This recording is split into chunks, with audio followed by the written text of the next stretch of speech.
Boa noite a todos, boa noite. Maratona LDB, aula 5 começando, aula 4 foi a aula que nós tivemos aí, claro, efetivamente, anteriormente, e a gente tem agora que conversar com vocês um pouquinho, colocando, como eu tinha prometido a vocês, o resultado das aulas anteriores e falando agora também da aula de hoje. Nós vamos estudar do capítulo 43 ao 50, do artigo, perdão, 43 ao 53, observando um pouquinho também as questões das aulas anteriores. Vamos olhar o resultado da aula 4, as questões, 5 questões que eu deixei com vocês aí.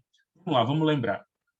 Questão 1, né? Aí o ano 2014, a Banca é a FUNRIO, tá? Aí diz técnico em assuntos educacionais. O artigo 26 da LDB, da Lei 9.394/96, estabelece as diretrizes para os currículos da educação infantil, ensino fundamental e do ensino médio, devendo ser constituído por ter uma base nacional comum, ser implementada em cada um dos sistemas de ensino e em cada estabelecimento escolar por uma parte diversificada, exigida das características regionais locais da sociedade, da cultura, da economia e dos educandos. Redação dada pela alteração da Lei 2.796 de 2013 e diz: a lei aponta que os currículos que se refere ao caput, devem abranger o estudo da língua portuguesa e da matemática, o reconhecimento do mundo físico, natural e da realidade social e política, especialmente do Brasil. Aí ele quer dizer que isso aqui é uma característica parcialmente, impreterivelmente, ordinariamente, obrigatoriamente ou principalmente. Atenção com as alternativas A e E, onde ele fala parcialmente e principalmente. Mas a resposta correta dessa questão, meus queridos, será a letra D, obrigatoriamente. Nós temos ali, dentro do artigo 26, e dentro dessa construção, a obrigatoriedade do ensino de língua portuguesa e matemática, conhecimento do mundo físico, natural, da realidade social e política, especialmente no Brasil. A gente acaba colocando aí essas temáticas dentro da educação básica e especificamente dentro do ensino fundamental. O ensino médio ele é mais abrangente, como nós vimos nas aulas anteriores. Vamos lá. Segunda questão. Essa segunda questão eu peço a você também que acompanhe o Maratona LDB, que acompanhe a nossa Maratona ECA. Eu estou pensando agora rapidinho aqui, as inscrições para o concurso de educação já se encerraram, mas eu estou desenvolvendo um trabalho de ECA, Estatuto da Criança e do Adolescente, é válido não só para os professores que almejam carreira no serviço público, mas também para você que pensa na carreira de conselheiro tutelar. Vamos lá. Diz o seguinte: o Estatuto da Criança e do Adolescente, o ECA, considera como adolescente a pessoa que tem, deixa eu só, e haja luz e ouve luz, né? Ele diz a pessoa que tem entre 12 anos incompletos e 16 anos de idade, entre 12 e 18 anos de idade, entre 11 anos incompletos e 18 anos, entre 12 anos incompletos e 21, e entre 12 e 21 de idade. A gente tem que analisar, é bem comum a gente pensar o seguinte: tem o pré-adolescente, o adolescente. Nesse caso, não, tá? A gente está falando de ECA, a gente está falando de lei. Então, compreende-se que é considerado adolescente entre 12 e 18 anos. A alternativa correta será a letra B. Terceira questão, vamos lá. A educação à distância gozará de trabalho diferenciado. Falamos disso, que incluirá custos de transmissão reduzidos em canais comerciais de radiodifusão sonora de sons e imagens. É aí que acontece muito quando você falava do antigo Telecurso 2000. Concessão de canais com finalidade exclusivamente educativos. Nós temos a TV Educativa, a TV Cultura. Ele diz: reserva de tempo mínimo com ônus para o poder público pelas concessionárias dos canais comerciais. Claro, isso pode acontecer também através de acordo, através de lei estadual. Quando você fala do que se refere à verba publicitária, você pode destinar um percentual para isso. Emissão e organização de cursos ou instruções de ensino experimentais, desde que obedeçam às disposições em lei. Não, atenção, tá? Vamos ver aí. Somente uma está correta, somente duas estão corretas, somente três estão erradas, três estão corretas ou todas estão erradas. Nessa questão, na terceira questão, a alternativa correta seria ali a letra D. Três estão corretas. Por quê? Pare e pense comigo. Admissão para a organização de cursos ou instituições de ensino experimentais. Está incorrendo, inclusive, com verba pública para trabalhar algo que seja de natureza experimental. Pensa comigo. Agora, custos de transmissão reduzidos. Claro, como é finalidade educacional, acaba tendo isso. Até aqui a gente tinha, aqui em Alagoas, a Fundação Educacional Jaime de Altavilla, FEJAL, que responde também hoje para o SESMAC, né? tem a ver com o SESMAC.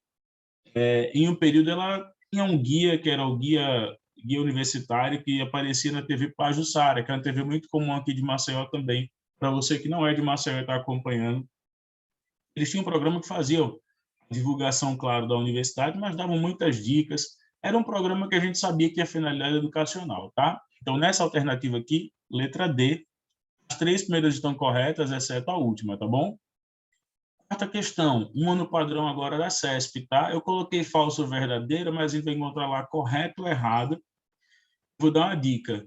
Pegou a prova da CESP para fazer a análise, não vai chutar, não vai sair direto olhando, ah, não, ele falou isso. Leia a questão, lembra que a LDB é lei. Olha, a minha está aqui, desde a época da faculdade. As alterações eu vou colocando aqui tem a LDB, PCNs. O que é que eu faço? Essa aqui já roubei da minha esposa e acabei adotando ela. O que é que a gente faz? Eu leio a questão, vejo qual é a aplicabilidade, vejo qual o artigo em que ela se define ou que ela vai se encaixar ali, e vou para a resolução. Tá? Então, assim, marque V para assertiva verdadeira e F para falsa.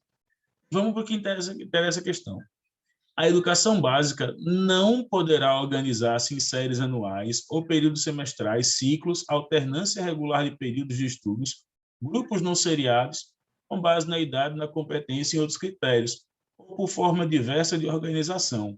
E a gente estudou isso. Nós estudamos que a educação básica poderá organizar-se em séries anuais, períodos semestrais, ciclos de alternância regular ou períodos de estudo, grupos não seriados com base na idade, na competência e outros critérios.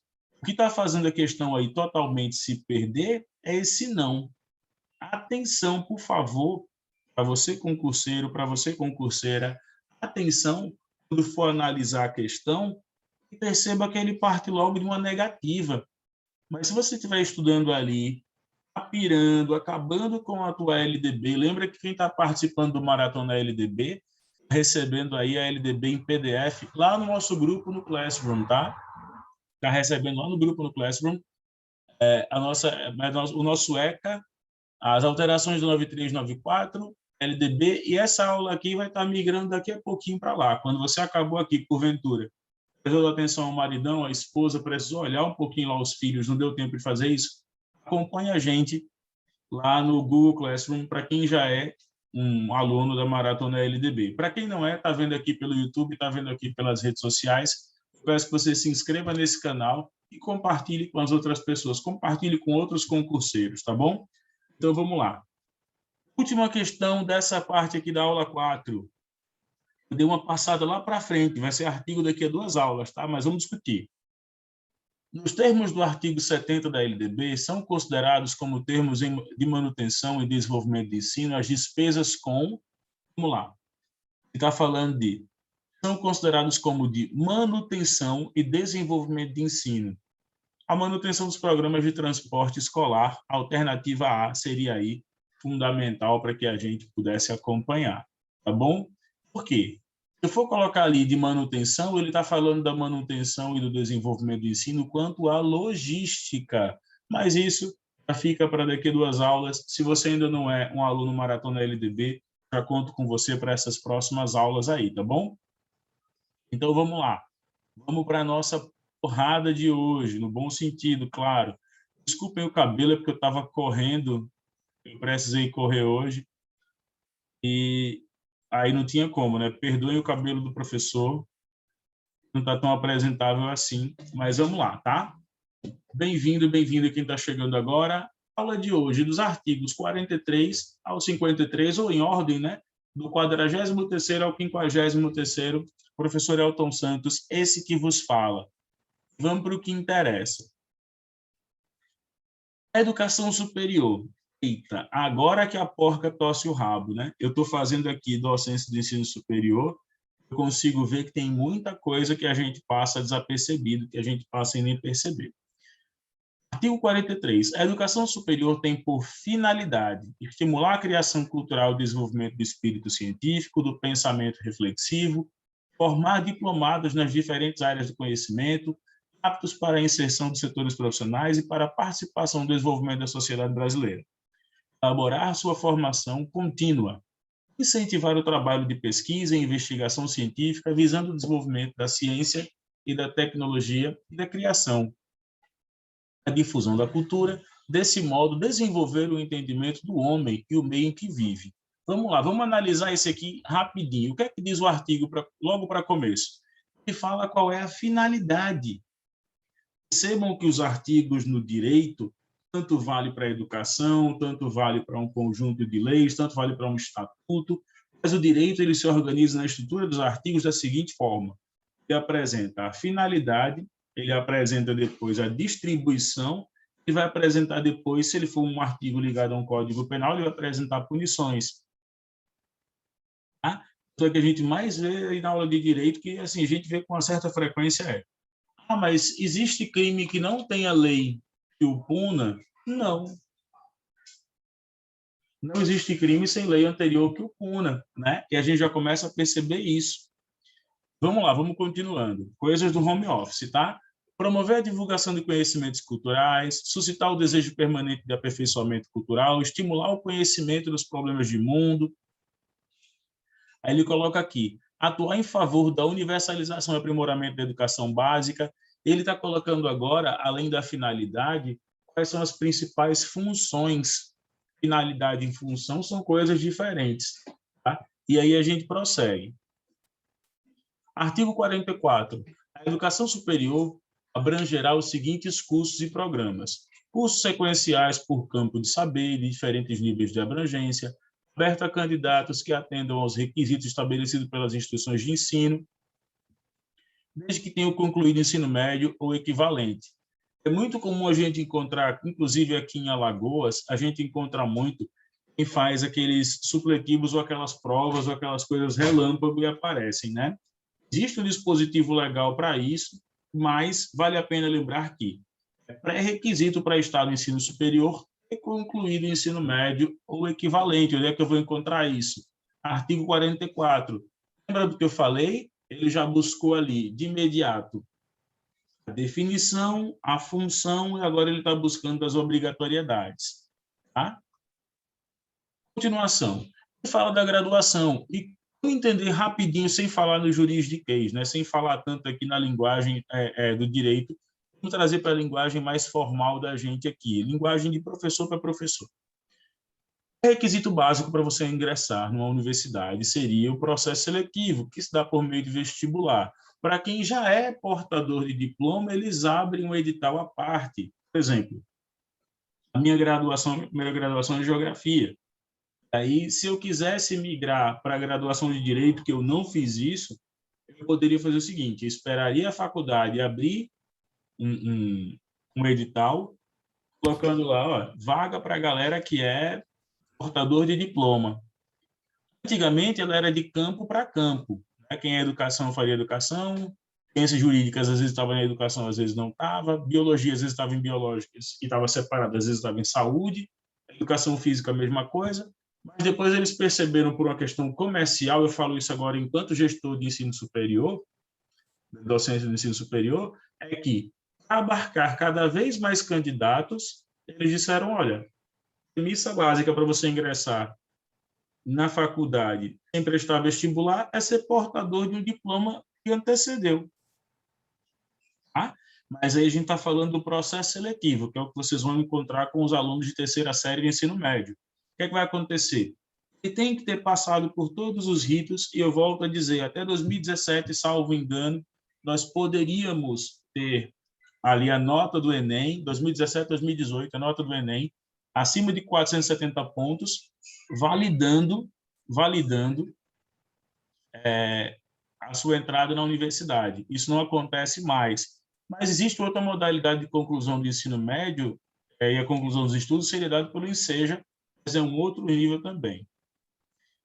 A classificação, o cronograma, chamadas de matrícula, lembrando que no caso de empate e processo seletivo em instituição superior, sendo esta pública, o candidato que tiver, no caso ali, renda inferior a 10 salários mínimos, a questão do candidato também com maior idade, a questão do candidato que for colocado ali pela premissa de ter curso superior e não ter curso superior, tudo isso é analisado e a gente acha que não, que é só fez a prova, passou. Né? E a gente percebe muito isso, por incrível que pareça. Interação aqui no chat, deixa eu só olhar. Boa noite, Manuel. Espero que você esteja bem, tá bom? Vamos lá, vamos continuando. O processo seletivo ele vai ser considerado as competências e habilidades difundidas na Base Nacional Comum Curricular. Se vocês não perceberam, vale a pena dizer, a BNCC, a Base Nacional Comum Curricular, ela não é complementar à LDB, tá? Ela é complementar aos PCNs, aos Parâmetros Curriculares Nacionais, né? Todo PCN vai ter que estar ali sendo capitaneado, sendo norteado pela BNCC, tá bom? Quem quiser depois, eu tenho o maior prazer de tirar dúvidas sobre BNCC. Artigos 45 e 46, 45º e 46º, são rapidinhos aqui. Olha o que eles dizem. A educação superior será ministrada em instituições de ensino superior, públicas ou privadas, com variados graus de abrangência ou especialização. Existe uma diferença muito grande que as pessoas falam ali entre a faculdade e a universidade. A universidade será, isso não tem nenhum problema em ensinar novamente, a universidade será o universo de vários cursos, e a faculdade é aquele curso específico. O instituto ele pode reunir até 2 cursos ligados à mesma ciência.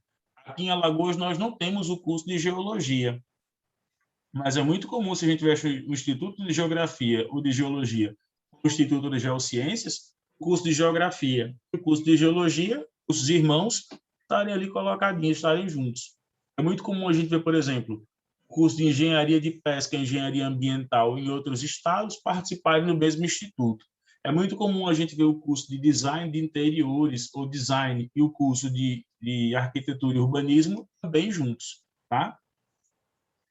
Artigo 46. A autorização e reconhecimento dos cursos, bem como o credenciamento das instituições de educação superior, terão prazos limitados, sendo motivados periodicamente, renovados, periodicamente após o processo regular de avaliação. Esse processo de avaliação, esse processo regular de avaliação, ele ocorre da seguinte maneira. Vai se dar pela nota, vai se dar pela construção do corpo discente em relação ao ENAD, tá? Isso que a gente pede tanto para os alunos de graduação. Presta atenção no teu primeiro ano de faculdade. Tem gente que primeiro ano de faculdade não estuda, empurra com a barriga. Segundo ano, empurra com a barriga. Aí, terceiro ano, empurra com a barriga e vai fazer o estágio ao Deus dará. Chega no quarto ano, quando a faculdade ela é comum ali de 8 períodos, né? Quarto ano, o cara vira simplesmente uma sumidade naquele curso. Ele está simplesmente remando contra a maré e está tentando se formar. Eu sofri muito isso porque eu precisei trabalhar no início da minha graduação. Acho que é a grande realidade da maioria dos professores no Brasil. Mas o que eu vejo hoje, inclusive agora na especialização, o que eu vejo agora na docência superior, é que, querendo ou não, a gente não pode deixar que esse erro perdure. Tá? Então, a nota do ENAD ele é fundamental para 2 agentes nesse processo. Para o coordenador, para o docente, para o aluno, para o discente, tá bom? Após o prazo para saneamento de deficiências, eventualmente identificadas pela avaliação, do que se refere a esse artigo, haverá, no caso, a revalidação ou reavaliação, podendo resultar, conforme o caso, na desativação do curso. Tem até uma história aqui sobre o curso de Educação Física na Universidade Federal, na UFAL, e ele passou por um período muito ruim, foi até um período entre 2007 e 2010, um período muito ruim, e nesse período o MEC estava constantemente lá. O auditor do MEC ia constantemente lá no curso. No meu curso mesmo em Geografia, a gente recebeu um auditor do MEC, ele foi muito gente boa, o auditor, quando foi lá. E foi para perguntar coisas simples, né? Foi para perguntar coisas comuns, mas não era a função dele, muitas vezes, comentar, não. É somente a função dele atribuir documentação, mas ele queria observar melhor a questão do curso. E foi uma avaliação mais pessoal dele, tá? Então, vamos lá. Para a gente concluir aqui, para a gente continuar aqui. Inciso 4º, é facultado ao Ministério da Educação, mediante o procedimento específico, com aquiescência da instituição de ensino, com vistas a resguardar os interesses dos estudantes, multar as penalidades previstas. Ele coloca aqui na LDB, na lei número 35, artigo 35, por outras medidas desde que adequadas à superação das deficiências e irregularidades constatadas. Inciso 5º, para fins de regulação, os Estados e o Distrito Federal deverão adotar critérios definidos pela União para autorização do funcionamento de cursos de graduação em medicina. Existe uma legislação, não diria que é legislação, eu diria que existe um caput específico para a medicina, para os cursos da área de saúde. E qual é o resultado desse caput hoje, desse resultado específico? A gente vai ter aí que, por conta da carga horária, por conta de ter atividades que envolvam internato, por conta de ter atividades que envolvam ali atividade laboratorial, a carga horária é totalmente extenuante. Então, você vai ter uma legislação específica que não se adequa aos demais cursos, tá bom? Artigo 47 diz o seguinte: na educação superior, o ano letivo regular, independente do ano civil, no mínimo 200 dias de trabalho acadêmico efetivo. Pessoal, peraí, só parando aqui um pouquinho, ó. Essa figura que está aqui é o Frido. Deu para a galera? Oi, pessoal, é o Frido, tá vendo? Entendeu já? Diz o artigo 47? Não? Bom, só deixa o papai trabalhar. Então, assim, se vocês forem observar, o que é que ele fala aqui de imediato? Quando ele vai falar do trabalho acadêmico, são 200 dias também. Esses 200 dias, eles quase que se equiparam ao ano letivo da educação básica. Mas ele diz, tempo reservado para exames finais, quando houver, tudo isso tem que caber dentro dos 200 dias letivos. Às vezes, o que acontecia muito, por exemplo, no meu curso lá na UFAL. Jogos internos da UFAL, uma semana parado. Tem professor que pergunta se a turma vai, pode ter certeza. Ele vai colocar lá no planejamento dele e vai dar aula, mesmo sendo contra o calendário da UFAL. Depois, uma guerra entre ele e o coordenador para poder fazer esses ajustes. E aí não adianta como. Aí você vai olhar aqui o que diz a letra A do artigo 47, no inciso 1º, item 1, letra A, diz: toda publicação que se refere a essa lei deve ter como título grade ou corpo docente, interessado diretamente aos professores. Tá? Para não incorrer nesses erros. Aqui a gente tem a continuação também desse mesmo conjunto de artigos que fala especificamente, me permitam só voltar aqui a atenção, fala especificamente da parte específica da complementação, da carga horária, da distribuição eletrônica, do sítio. Isso não é pertinente a professores de educação básica, isso não cairá, mas eu prefiro pecar por excesso do que pecar por omissão, né? A falta ali. Então, o que eu volto a dizer é mais ou menos isso. Se vocês forem observar direitinho, a questão do corpo docente, dos dias letivos, da documentação, período de prazo de provas finais, tudo que a gente vê ali na terminologia básica, educação superior, ela não vai ser cobrada na prova dos professores de educação básica, na educação da rede estadual, tá? Isso podem ter certeza, a não ser que a banca seja muito cruel e queira cobrar algo, inclusive, que cabe recurso. Por que cabe recurso? Não é do escopo da questão. Não tem nada a ver cobrar, muitas vezes, ali para um cargo de professor de educação básica, cobrar atividades inerentes a uma graduação ou pós-graduação. Tá? Se isso fosse prova do ensino superior, sim, teria que dominar 46, 47, 48, teria que dominar as leis complementares, inclusive os decretos, e tinha que dominar, inclusive, algumas resoluções também. Tá? E vamos lá. Artigo 48, ele fala dos diplomas, que são reconhecidos e registrados, têm validade nacional, com prova da formação recebida por seu titular. Atenção também, tem sempre essa discussão. Curso tecnológico, ele tem validade de curso superior? Pegadinha, podem responder à vontade. Vou fazer que nem aquelas moças lá daqueles programas de televisão, né?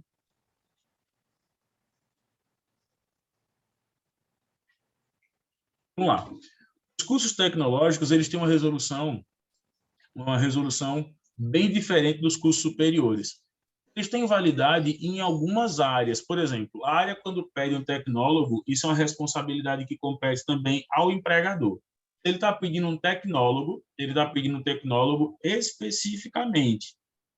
Eu quero um tecnólogo em, sei lá, em processos, um tecnólogo em processo gerencial, alguma coisa ligada à engenharia. Ele tem que discriminar lá na vaga que ele quer um tecnólogo.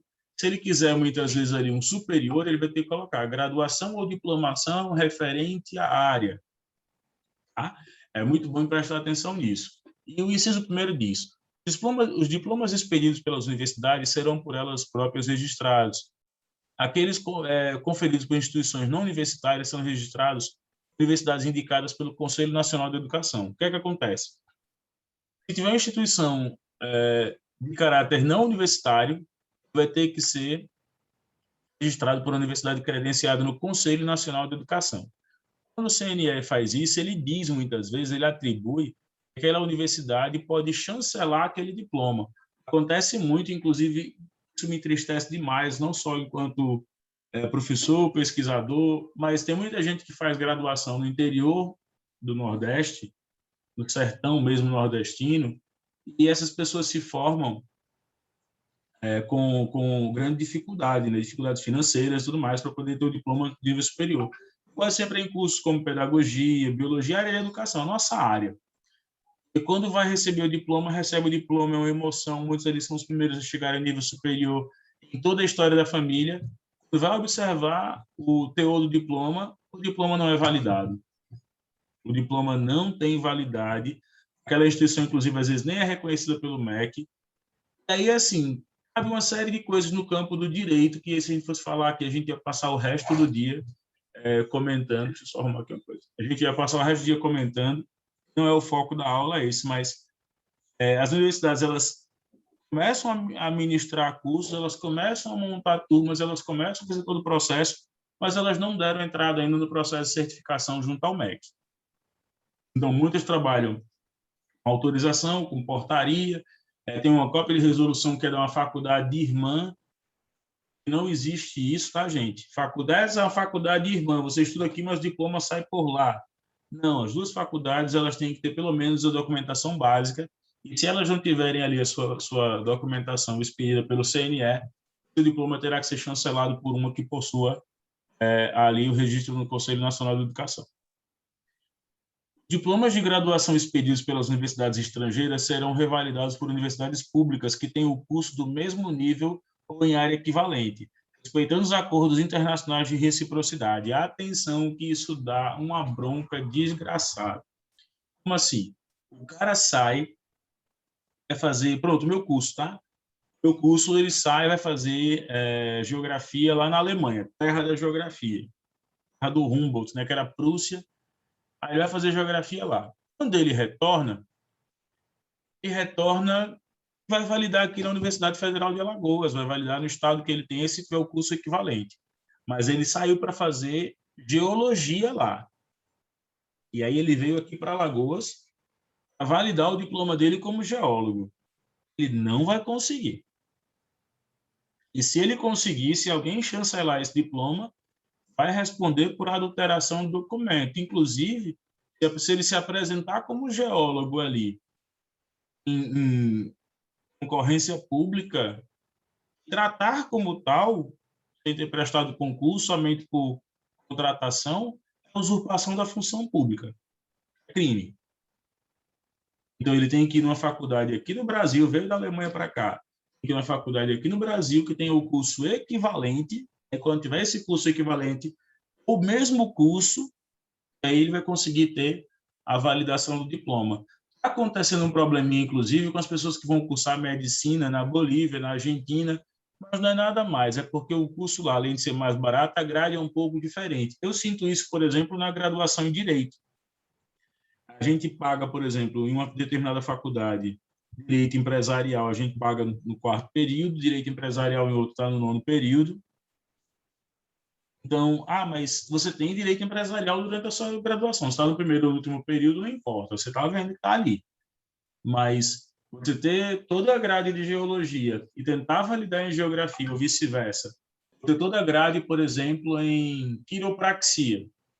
Então, um quiroprata lá, conseguir fazer os arranjos das juntas, colocar o corpo todo lá bonitinho, aliviador, atenção. Em alguns países tem um reconhecimento. Aqui, ele teria que buscar uma área correlata. Eu acho muito difícil até que o consiga. Vamos lá. Artigo 49, meus queridos. As instituições de educação superior aceitarão transferência de alunos regulares para cursos afins na hipótese da existência de vagas, mediante o processo seletivo. Parágrafo único. As transferências ex officio dar-se-á na forma da lei. Como assim? Aquelas que vão passar fora dessa análise, tá? Fora da, vou citar também nas medidas da lei. Salvos os casos, às vezes eles reúnem o CONSUNE, o Conselho Universitário, é composto coordenadores de curso, coordenador da Pró-Reitoria de Graduação, reitor, vice-reitor. E o que é que eles analisam? Analisam quase como um pleno. Lembra do pleno do STF, pleno do STJ, pleno dos tribunais? Eles analisam aquele caso quase como um pleno para saber se aquele aluno pode entrar. Acontece muito isso, dessa análise ex officio, quando a gente trata de servidores públicos federais que estão em graduação. Tá? Me permitam contar um caso rapidinho. Servidor público federal, Polícia Federal, estava no estado do Ceará e foi transferido, fazia sua graduação lá, estava lá um bom tempo, foi transferido para outro estado. Ao ser transferido para outro estado, ele disse, olha, eu vou ter perda aqui. Aí tentou de imediato, e aí foi para a Pró-Reitoria de Graduação, né, a Prograde dele, chegou na Prograde, que isso muda muito. A Prograde puxou um CONSUNE, o Conselho Universitário, e esse CONSUNE se disse, olha, analisando esse caso aqui, existe a vacância da vaga, alguém está lá naquele mesmo período, as grades batem, o aluno está migrando para cá, tem como fazer isso, mas ele teve que esperar chegar o momento de lançar o edital, passou a transferência externa, passou as vagas remanescentes para discutir o caso dele. Não é chegou lá de qualquer jeito e entrou, não. Vamos lá. As instituições de educação superior, quando da ocorrência de vagas, abrirão matrícula nas disciplinas de seus cursos. Os alunos não regulares que demonstrarem a capacidade de cursá-las como provento mediante o processo seletivo, proveito e processo seletivo prévio. Artigo 51º, artigo 51, que não é uma boa ideia. As instituições de educação superior credenciadas como universidades, ao deliberar sobre critérios, normas de seleção de estudantes, levarão em conta os efeitos desses critérios sobre a orientação do ensino médio, articulando-se com órgãos normativos e sistemas de ensino. Como assim? Às vezes acontece muito, é uma coisa até que aqui foi desvinculado, mas eu queria que voltasse. Antigamente, a COPEV, né, a Coordenadoria Permanente de Vestibular aqui da UFAL, ela fazia um acordo direto com a Polícia Militar, com a Academia de Polícia Militar daqui de Alagoas, e a prova do curso de formação dos oficiais ele estava junto na grade do vestibular. Eu lembro que o meu primeiro vestibular foi para o curso de formação de oficiais em 2003.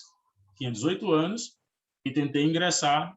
E foi até uma coisa interessante, que eu acertei tudo, mas em cima das questões de geografia, olha como a vida foi irônica. A minha caneta decidiu vazar. E aí eu fiquei desesperado, chorando, pedindo um cartão novo. Mas que bom que eu não fui para a Polícia Militar, estou aqui hoje com vocês. Ele diz o seguinte, cuidado porque a grade do ensino médio se dará pela característica estadual, então, enquanto a grade das universidades estadual e federal dá praticamente os mesmos 200 dias letivos, porém terá um rito próprio, tá? É muito comum você perceber, inclusive para quem está na faculdade particular, que a grade da faculdade particular ela anda quase par e passo com as escolas privadas. Por quê? É uma necessidade mercadológica. Já a universidade, como não tem essa necessidade mercadológica de recepção, ela tem muitas vezes ali de envio, né? Ela tem que enviar pessoas preparadas. Então, ela tem seu critério próprio, ela tem quase que seu ritmo próprio ali, quase que orgânico de andamento, tá bom? E aí, meus queridos, dando aquela adiantada, artigo 52, artigo o 52º, as universidades são instituições pluridisciplinares de formação de quadros profissionais de nível superior, de pesquisa e extensão e domínio do cultivo do saber humano. Se caracteriza por... Esse artigo agora vai dar as características da natureza do saber humano. Produção intelectual institucionalizada, vendo só o comecinho. O texto do corpo docente, pelo menos com titulação acadêmica de mestrado ou doutorado, né? Artigo 38 da Lei de Diretrizes e Bases Nacional da Educação. Aí diz, um texto do corpo docente em regime em tempo integral. Eita, como assim? Para você se tornar hoje professor universitário, tem que lembrar que em algumas universidades no Brasil ele pede que pelo menos um terço com a titulação acadêmica de mestrado ou doutorado. Há um tempo atrás, antes daquele projeto ainda da década da educação, a gente tinha professores com especialização apenas. Então, você com especialização pode trabalhar numa faculdade particular de pequeno porte? Pode, não existe impedimento legal. Mas para ser professor titular de uma universidade pública de natureza federal ou estadual, a LDB, no seu artigo 52, no item 2º, ele coloca isso, que no mínimo mestrado ou doutorado, com a titulação aí de um terço do corpo docente, tá bom? Ainda diz, parágrafo único, é facultada a criação de universidades especializadas por campo do saber. Como assim? Posso ter o ITA, que é o Instituto Tecnológico da Aeronáutica, ele tem um campo específico do saber. Tá? Vai ter um campo específico do saber ali. Ele vai trabalhar com tecnologias voltadas para a área de aeronáutica, especificamente. Artigo 53. Chegamos ao último aí, tá? No exercício de sua autonomia, são asseguradas às universidades, sem prejuízo de outras, as seguintes atribuições: criar, organizar e extinguir, em sua sede, cursos e programas de educação superior previstos nesta lei, obedecendo às normas gerais da União e, quando for o caso, o respectivo sistema de ensino. Fixar currículo de seus cursos e programas observados as leis e diretrizes gerais pertinentes. Como assim? Eu não posso ter um curso que tenha um nível muito alto, que fuja das competências, que fuja do que foi proposto. Estabelecer planos, programas e projetos de pesquisa científica, produção artística e atividades de extensão. A gente tinha o FUCA, que era o Festival Universitário de Cultura e Arte da UFAL, eu nem sei a quantas anda, mas lá na Estácio, por exemplo, tem o Voz Estácio, tem alguns programas assim, não sei nem se tem na Estácio daqui, mas na do Rio de Janeiro e alguns estados tem programa de incentivo à arte, inclusive com bolsas. Fixar o número de vagas de acordo com a capacidade institucional e exigências do seu meio. Elaborar e reformar seus estatutos e regimentos em consonância com as normas gerais atinentes. E aí, gente, vai colocar o seguinte: formar contatos e acordos de convênios, garantir autonomia didático-científica, conferir graus, diplomas e outros títulos, inclusive os cursos de verão para a galera que fica um pouco assim perdida. Mas qual a finalidade de um curso de verão? Vai, inclusive, despertar ali se aquele é o seu eixo de pesquisa, né? Eu me apaixonei pela docência do ensino superior porque eu quero formar um professor, e não é nenhuma falsa modéstia, mas eu quero formar um professor melhor do que eu, né? Professor ainda é uma profissão artesanal, gente. Ela não é fordista, ela não é taylorista, não, ela é artesanal. Essa aula que está aqui, eu queria só abrir aqui um pequeno parêntese que alguns grupos criticaram. Quem está vendo aí sabe que a Maratona LDB é isso. É um trabalho artesanal, tem que sentir, saber, colocar, borrifar um pouquinho do direito, borrifar um pouquinho da educação, borrifar um pouquinho da sociologia, para poder sair esse resultado, né? E a gente acaba vendo essa diferença. Então, a nossa profissão, ela ainda é uma profissão artesanal. Eu diria que o professor, ele é mais artesão, ele é mais artista que o médico. Médico que tem uma mão boa para operar, não deixa cicatriz grande. O professor que tem uma mão boa para dar aula, não deixa a turma praticamente dispersa. Tá? É bom pensar nisso. É que a gente coloca, deixa eu só ver mais uma interação que veio aqui. Exato, obrigado, Manuel, obrigado, Rose, também. Só para concluir, é o seguinte: além do mais, a gente tem aqui a continuação, que os planos de carreira dos docentes, as doações, inclusive monetárias, elas vão ser dirigidas a projetos específicos de característica científica. Não pode haver doação diferente dos Estados Unidos, tá? Doação de pessoa física direto no produto. Ela tem que ter uma doação que passe pela coordenação do curso, que passe por toda a tramitação. É muito comum os americanos fazerem um cheque do Stanford, em Harvard, entregar o cheque é uma coisa simbólica, mas não é assim, né? Porque a universidade trabalha com as verbas, são verbas discricionárias a cada setor. Você vai comprar papel higiênico, você vai comprar papel para impressora, você vai comprar tinta para o piloto, você vai comprar computadores novos para o laboratório, isso tem que passar pela mão dos gestores. Lá a gente aprende daquela maneira, que é super bonito, né? Fazer um checão, porque eu estudei em Harvard, em Yale, em Stanford. Não, não é bem assim que funciona. Bom, vou deixando aqui as questões como eu sempre faço, e o nosso próximo encontro da aula 6 já está marcado, tá? Define-se por responsabilidade do ensino superior no Brasil integralmente da União, não sendo responsáveis estados e municípios pela gestão do ensino médio. Essa aí, gente, certo ou errada? Vou logo dar uma dica a vocês, tá? Uma dica de quem eu gostei. Quem não gostou ainda, depois me procura no privado e vem fazer parte da maratona LDB. Mas essa questão está certa ou errada? Vamos lá. Eu queria fazer isso no aulão, porque valia pelo menos um rodízio de pizza. Manuel, errado. Certíssimo, Manuel. Certo porque está errado, né? Porque, vê só, a responsabilidade do ensino superior no Brasil, ela é tripartite. Tá?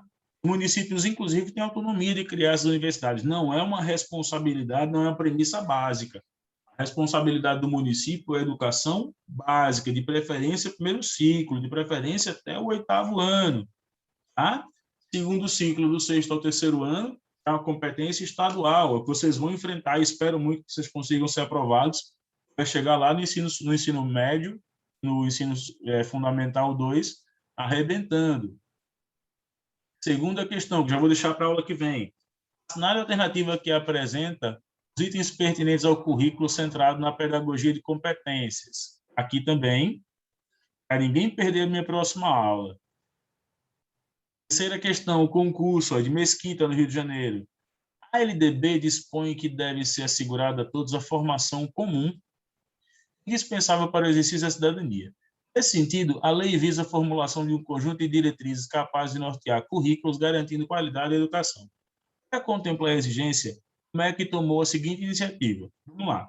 Propor que cada escola construísse seu modelo curricular para manter a organização linear, elaborar um único currículo básico nacional a todas as escolas municipais e estaduais, sugerir os PCNs como referencial para reflexão sobre os currículos, tornar obrigatória a implantação de todas as escolas no país dos PCNs, ou criar um conselho de professores para a formulação de um currículo específico. E aí, meus queridos, qual a resposta? Estou contando com vocês, estou contando com vocês. Dá uma olhadinha ali, com muito carinho na letra C. Vamos ler junto? Sugerir os PCNs como um referencial para reflexão sobre os currículos. O PCN, ele não vai ser, eu vou até botar lá no grupo, para quem está acompanhando, para quem já é inscrito no Maratona LDB, para quem não está inscrito ainda, apenas R$ 25,00, inscrição única, e você vai ter acesso a tudo isso. Os PCNs, eles vão estar presentes ali para nortear, para sugerir, para indicar. Eles não serão diretamente ali a base, não, tá? Não tem que ser ipsis literi, não. Quarta questão, a Lei Federal 9394/96 estabelece algumas regras comuns para a organização dos níveis fundamental e médio. Quanto à verificação do rendimento escolar, a boa e velha prova, avaliação. Dispõe que a avaliação do desempenho do aluno deve ser contínua, priorizando os aspectos cognitivos do resultado das provas finais, cumulativa, priorizando os aspectos qualitativos dos resultados das provas finais, cumulativa, priorizando os aspectos qualitativos e os resultados ao longo do período, não cumulativa, priorizando os aspectos cognitivos e os resultados ao longo do período, ou não cumulativa, ele coloca ali, priorizando os aspectos quantitativos e os resultados ao longo do período. Vamos lá, quarta questão, qual a alternativa? Vocês ouvem isso em tudo que é capacitação, tudo que é... Estou cansado de falar isso em palestra, aula, videoaula, conversa de botequim, com meus gatos aqui. Posso? Vamos lá, rapidinho. Vou brincar, tá? Como o professor só tem dinheiro no começo do mês, acho que eu vou ter que fazer uma aula valendo aí para desestressar, valendo alguma coisa, tipo um rodízio de pizza, valendo nem que seja uma caixa de bombom, porque aí vocês vão pegar no tranco. Meus colegas, mesmo com o cansaço, vamos para o que interessa. Vai ser a letra C. Cumulativa, priorizando os aspectos qualitativos e os resultados ao longo do período. Tanto é que alguns especialistas em educação dizem que a avaliação não é finalidade, a avaliação é processo. Ah, não, eu quero terminar, a avaliação vai ser a culminância, tudo vai terminar com a avaliação. Ela não é finalidade, ela é processo, ela é caminho, né? Letra C diz, ó, cumulativa, priorizando os aspectos qualitativos e os resultados ao longo do período. Eu faço uma brincadeira com meus alunos de filosofia, na educação básica, eu vou jogando aqui na minha cadernetinha. Vou conversando, vou debatendo e vou anotando, vou colocando com a canetinha diferente. O cara vai interagindo, chega uma hora que a gente interagiu tanto que na hora de avaliar aquele cara, um pedaço de papel não vai dizer o que ele é. Ele pode estar nervoso, ele pode ter, sei lá, brigado com a namorada, com o pai, com a mãe, e ele não vai chegar bem naquilo ali. Prova, infelizmente, para o aluno é momento, e para o professor é só um pedaço de papel se ele não souber trabalhar durante todo o processo. Tá? Quer saber mais também? Tem muita palestra minha aí, vou estar soltando para vocês, inclusive no grupo lá do Telegram, sobre coordenação pedagógica. E, por fim, ô, Manuel, parabéns mesmo. Aí você faz com seus alunos, parabéns mesmo. Eu gosto de fazer dessa forma porque eu não tinha como. Eu não consigo, eu não estudei para ser promotor, nem quero ser promotor. Eu estudei para ser, basicamente, professor e, sei lá, acho que no futuro advogar, mas eu não estudei para ser promotor, nem para ser carrasco de ninguém. Última questão, uma lei de diretrizes e bases da educação nacional, o artigo 31 refere-se à avaliação do ensino infantil. Diz como é que essa lei vai se fundamentar? Mediante acompanhamento e registro do seu desenvolvimento, tem o objetivo de promoção, mesmo para o acesso ao ensino fundamental. De cara, já é a alternativa correta. A avaliação da educação infantil tem essa finalidade, tá? Acompanhamento e registro do desenvolvimento. Ela não vai ter aquela finalidade de você quantificar, qualificar para promover. Ela vai ser acompanhando o desenvolvimento. Eu vibro muito com as minhas colegas lá de educação infantil na escola que eu trabalho, quando a gente vê que aquela criança começou a ler, quando ela vê que aquela criança começou a distinguir letramento e leitura são coisas diferentes, quando aquela criança começou a decodificar cores, sons, símbolos, quando ela começa a decodificar, inclusive, emoções, que é um aprendizado que a filosofia, na minha opinião, a filosofia deveria ser ensinada sobre alguns aspectos, alguns fenômenos, para quem é muito novinho ainda. Como é que eu vou trabalhar a morte com um menino de 4º ano, do 5º ano, que acabou de perder a avó, meu Deus? Acabou de perder o avô para a Covid. Como é que eu vou trabalhar muitas vezes ali a ideia de que ele não é culpado e o sentimento de culpa, muitas vezes, para alguém que nem sabe o que é culpa, e vai acabar fazendo uma reflexão em relação aos pais. Né? Então, tem que lembrar que na educação infantil a gente fala muito que pega os alunos assim, veio ruim para mim, veio ruim, essa leva de alunos não quer nada, mas tem que lembrar que são as tias lá do fundamental, né, do fundamentalzinho, que dão esse trabalho, dão essa contribuição, tá bom? Então, meus queridos, espero vocês na nossa aula 6. Eu vou estar fazendo a correção dessas questões aí. Essa aula vai estar lá com vocês. Beijo para todo mundo e tchau, tchau.